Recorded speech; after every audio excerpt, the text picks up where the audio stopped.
Oh my gosh, can you believe it? Summer is upon us. I just can't believe it. It's like, how is it already the beginning of June? It seems like we have had the longest year in a couple of months of our lives, but also really quick in other aspects, right? Like crazy. Well, as we go into the summer months and maybe your kiddos have more time at home, more free time, which also means more digital time, I want to talk about a few tips on how you can keep that time spent on digital devices kind of reined in so that it doesn't just become a problem, an issue, a thing that interferes with other things that our kids need to be doing with their freedom during the summer, right?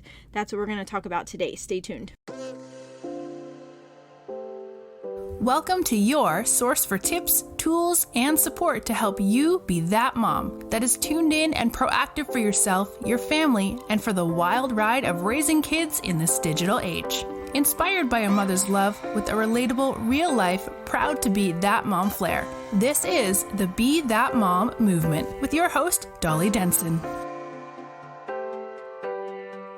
Hey friends, did you hear? There is an app that will transform the safety of your kid's smartphone and technology use. It is my favorite way to sleep easy at night and have peace of mind because it is monitoring my kids' activity online without me being in their business. It is the Bark app. And yes, bark like a dog, bark, bark, bark. It tells you when there's something that you need to be concerned about. Starting at a small fee each month, you can protect your whole family across all devices. Get connected with Bark today. Use code BeThatMom for 20% off your subscription for life and get a 7-day free trial to check it out. So I guess I should interject that I know I have listeners from all over the world, so I recognize that some of you may not be going into your summertime, which seems weird to me because I've always lived in the United States. But if you happen to be in another country where your world is kind of opposite of ours, just know that these tips can be used for you anytime your kids have extra time to be on the digital things, okay? So take it with a grain of salt that I've said summertime. Let's just talk about when your kids have more free time and want to be on all the digital things. How do you manage it? What can you do to kind of rein that time in? Okay, so that's what we're going to talk about. So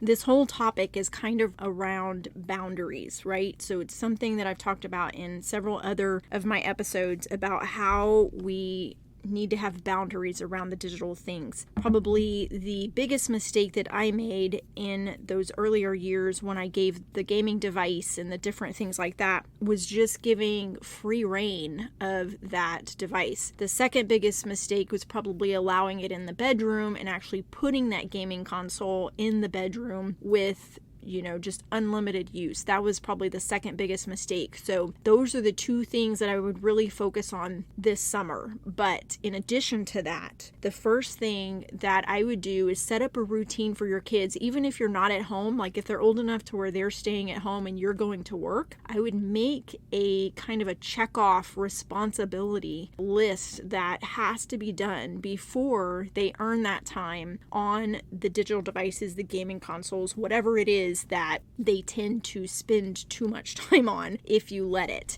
So if you listen to one of my episodes, it's been quite a while ago, I'm not sure exactly which episode it is, but I talked about a certain psychologist who talked about high dopamine and low dopamine activities, and the problem with being on a digital device for prolonged periods is it's kind of an easy reward system and it's a high dopamine activity, meaning that you don't have to do a lot of work in order to get to the rewards. And it's been equated as far as the effects on the brain as similar to using drugs. So you want to be aware of that and then implement some, boundaries in place so that your kids have breaks from that. Like it's not something that's necessarily going to harm them long term in small doses. But if you're doing these prolonged periods of them doing it, being on some device and with no interruptions and doing nothing else, then you will start to see the effects in their behavior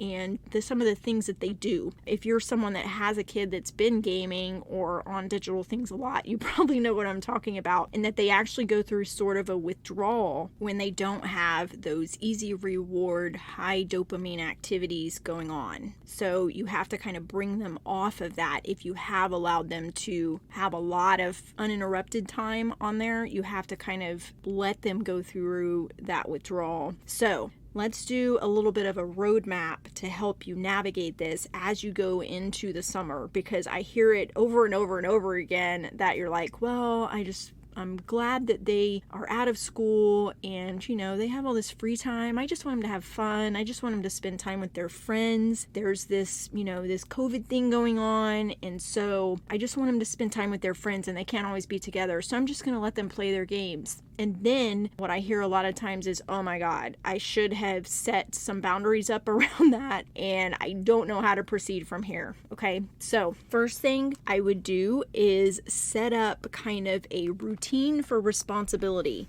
So their day has to involve this certain amount of responsibility in your home. So you can make a list according to the, the task that you want them to do in the house. So it could be something like clean their bathroom, take out their trash, empty the dishwasher, rinse the dishes in the sink, sweep, mop, whatever it is that you want them to do, but they have that certain amount of responsibility. Or if they're a little bit younger, like making their bed, brushing their teeth, those certain tasks. So make a list of those things that they're responsible for, and then require that they have like 2 or 3 that are completed that they have to do every day when they wake up, or whatever the pattern or the routine is that you want to put in place. The second thing is require that part of their activity every day is to do some form of active activity.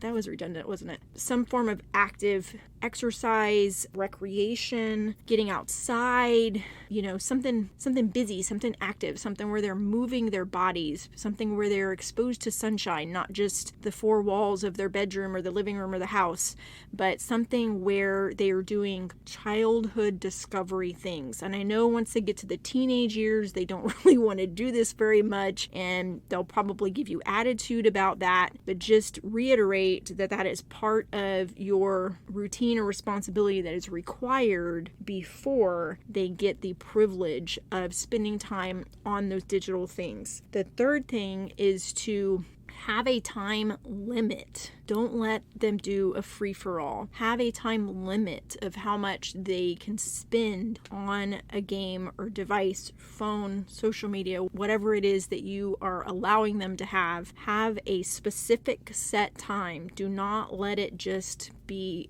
to chance, or because they don't have anything else going on, they're just going to do this. It is a time suck, and it's hard once their mind gets into those things. It's so addicting that before you know it, hours and hours and hours have gone by. You're busy, you may not even be at home, and so you can't really monitor closely, and it's just kind of like a slippery slope that gets going faster and faster and faster if you haven't set up some type of limit on the time that they can do that. The fourth thing is have them do whatever activity you're allowing in a public space of your home. I know that may be hard if they're actually home alone, but like I said at the beginning, I caution against allowing things in the bedroom when they're especially at younger ages, but definitely recommend that they be supervised in their activity. And even if they're old enough to where they don't necessarily have to be supervised so much, have them in a public space, because especially with gaming, where it kind of sucks you in and is addictive and has that high dopamine reward system going on, it's very easy for them to feel isolated. And then how if you're around, if you're a female, which I would think you are because you're listening to a Be That Mom podcast, but if you're a female, think about being in a social setting with other women, or when you were younger, like a teenager or middle school. Remember how you could listen to or kind of see or overhear some other girls, maybe it was just me, but you could hear someone talking and you kind of are paranoid that they're talking about you. that's kind of how I envision when the kiddo is in their room and kind of isolated and excluded from the rest of the activity in the house. Is they start feeling isolated. They may start imagining that you're mad at them or that you're talking about them, or, something going on to where they're like not a part of it. They're isolated. Or, it's so natural for middle school and young teens and teenagers to feel like they're different and that they're not understood. And so I think that this gets magnified when you allow this thing to go into their bedroom and then, they have the four walls closed in, not to mention the fact that that makes them easier prey on the predators that are out there. That makes it easier for them to be curious and to go down the rabbit holes of all of the things on the internet. They say that pornography is only a couple clicks away from anywhere that our kids are online. So there's just so many extra things when they are not in a public space in your house and not somehow when they're not supervised in some way. So along those lines, I highly recommend that you do look into some of the tools, if you haven't already, that I mention over and over and over again on here about like having a Griffin or Gryphon router in place, or a router that has parental controls. I have a link for the Griffin Gryphon, I wish I knew how to pronounce that correctly, router in my show notes if you need a router that has parental controls. But screen time controls on the phone or the Google Family Link on an Android, Bark to help monitor conversations and activity without necessarily being all in their business all of the time. And then, for the phone options, definitely a pinwheel phone is better than a smartphone to start. And then the router plus, like if you want to do something like Bark Home, that is something that you can set up to where they have access to certain things or can't access certain things. Like there's all kinds of ways now to help you supervise. So even if you are the mom that is not at home and your kid is home alone, I still recommend that you require or have certain boundaries around where they can use those devices and for how long, but also have something in place that can help monitor, that can help block those sites that you don't want them going to, and, just give you those extra eyes and those extra ears that you need to help navigate this. Kids move so fastly so fast through these things, and it's impossible to keep up. It truly is. And they will find a way around most things. But when you have multiple layers, like I've said in a couple other episodes a few months ago probably, when you have these layers, it's like it's extra eyes for you. So if you have the layers of the router, and you could put Bark Home on top of that if you want. If you have Bark monitoring for conversations and activity, if you have the screen time controls through an iPhone or the Google Family Link through an Android, all of those things can help you to supervise, okay? So don't think that just because you're not home that it's a lost cause and you should just let them do a free-for-all because your plate is full, you're busy working. How in the world are you going to do all the rest of this stuff, right? That's me. That's what I used to think.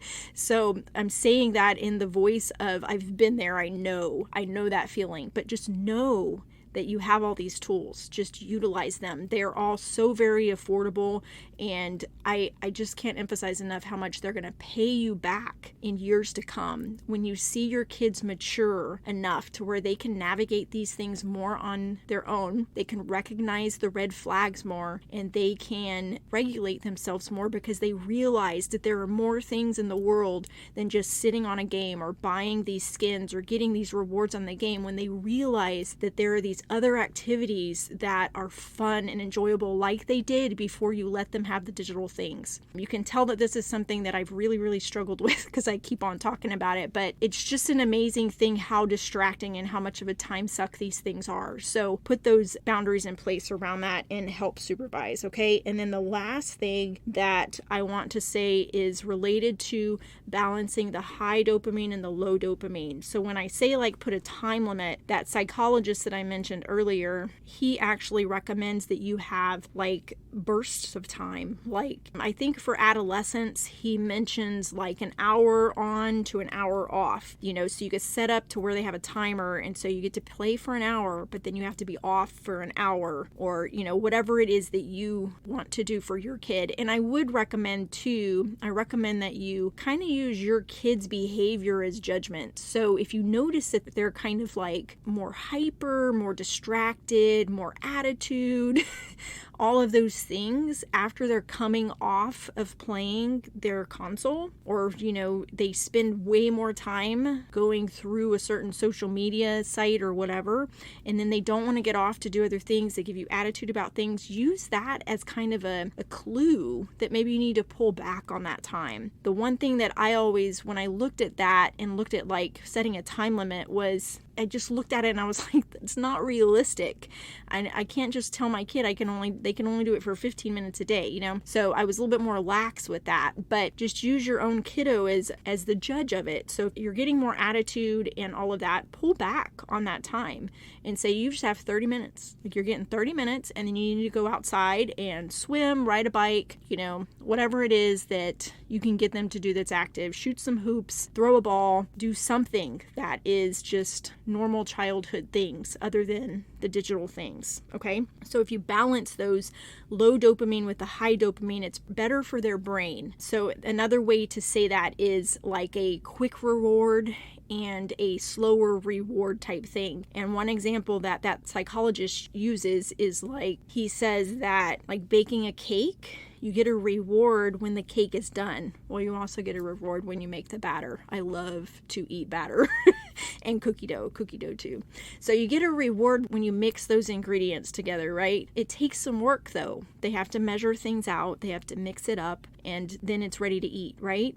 While a game, it's like you go in and you get that instant reward. It's not a lot of work. That's what he's talking about with the high dopamine and the low dopamine activities. So balance those games with things that are more hands-on and more active. It doesn't just mean exercise. It doesn't just mean being active physically with their body, but something that uses their brain in a different way and gives them a reward in a different way. And like I've said before, I believe childhood is about discovery, and they develop by interacting with the world and interacting with different things to discover what it is that they are interested in for life, right? For a profession, for what their likes and dislikes are, what their hobbies are going to be. And when they spend all their time playing in this make-believe world, it distracts them from that. It delays them from that. And it just gets to where we see like a generation of kids that have very little ambition or no ambition to go out and do other things, to do the gifts, the things that they're meant to do, right? It distracts them and keeps them from discovering who they are meant to be. And I think that's a tragedy, and I think that is the biggest thing that we as parents need to focus on with all the digital things. Is it's not all bad, and we do have to help them navigate, but at the same time, putting these boundaries, these limits around what you are allowing allows them to still have a childhood that they're meant to have outside of the digital things. And when I think of like my middle school years, summer was like freedom. It was like, oh my God, we have all these long days of summer, all this sunshine. We lived in a neighborhood where we had a neighborhood pool, and so me and my best friends would ride our bikes to the pool. We'd spend the entire day at the pool. We'd have 45 minutes where you could swim and then 15 minutes where it was like the adult swim. And so we'd get out and we'd be starving. So we'd go to the snack bar, concession stand thing and get us some hot fries or some Cheetos or a candy bar, different things like that. And I remember it tasted so good because I was so hungry because I was just swimming all day long. And then the whistle would go off and it would be time to get back in the pool. So we'd put our snack down, we'd jump back in the pool, and we'd swim nonstop with all this imagination and all these things that we were doing. I don't even know how we could spend an entire day swimming, but we would spend the entire day swimming and, just spending time with each other, imagination, swimming in the deep end, jumping off the diving board, all of that stuff. And then at the end of the day, our eyes were like red because we weren't wearing goggles. We did use sunscreen, but maybe had a little bit of a sunburn.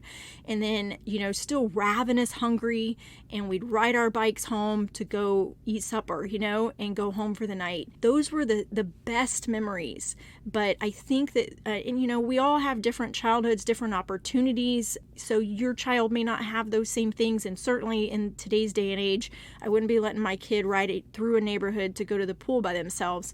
That was, way back when. But I think if back then we had the digital things, imagine all the things we would have missed out on. And that's what I worry about with our kids, is that they're going to miss out on these things that they need to do. Like, how would I have known how to do certain things if I hadn't had these childhood experiences? How would I know what I like or dislike, So that's what I think you need to keep in mind as we go into the summer, is that we need to preserve their childhood and their childhood experiences. And yes, we live in a digital world now, and it's not all bad, and it is a part of their lives and a part of our lives, and it has so many blessings that go with it, because we can stay connected even though we've had this worldly pandemic thing going on and all of the things. There's so many pluses. But when it comes to these things that can have an impact on our kids, I think that these are some very vital tips that you can use as you go forward through this summer, and also to maintain your sanity, right? Like,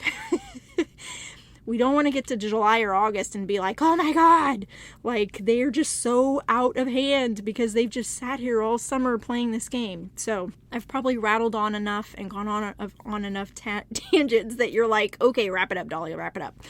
But use these 5 tips to help guide you. I think that they are a great way to summarize everything and to help you navigate this so that you can preserve their summertime discovery and freedom and all of that, while also allowing them to spend time with friends if that's what you allow, or, whatever it is that they do digitally. Just try to balance it and preserve that childhood discovery for them. Okay?